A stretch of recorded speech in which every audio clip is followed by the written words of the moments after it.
Assalomu alaykum hammaga. Biz yine navbatdagi ko'mir kotyolimizni bunkerlarini o'zlarimizda shavota eni shu zdaniyaga o'rnatdik yana.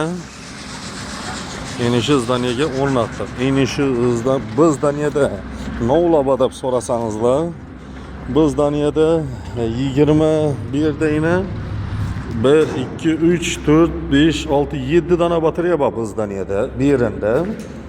Общий hesaplamda bir 30 dana batarya var. Plus minusu hazır aytaman 25-30 dana batarya var.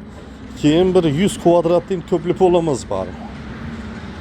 Xudo xolasa shu zdaniyamizni, ya'ni shu yana bu ikkinchi etajindagi holat shu zdaniyamizni qizdirib turibdi.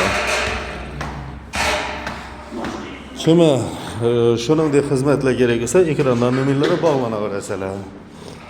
Yana jo'rimiz yana topli pol bo'lgan holatida ham yaxshi qizdirib turibdi. Shuni bilan bizani ishlarimiz ham o'z yakunina yetyapti, xudo xolasa. Kimga qatorliq xizmatlari kerak bo'lsa, nomerlari bog'lanaverasizlar. Keyin qatyol haqida yana bir ma'lumot berib o'tayım. Yine şu katyolar, bunkerli katyolar kömür yakkanda kömürnem ilacı baricha yaxshiraqini olish kerak. Kömürni yaxshiraqini olish kerak. Sağ olunglar, salomat olunglar. Yine içanlardan ham yine bu yoqda 3, 4, 5,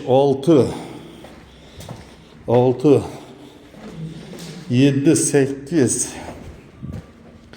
9, 10, 11 dana batarya balandida bor.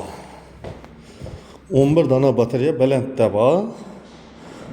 11 dana, yemindam yana bir dana, 2 dana.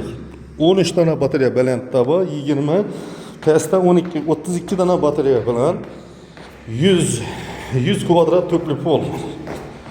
Ne qizdirib turibdi, xudo xolasa. Yemindam yana pastini ham inishi zdaniya yana.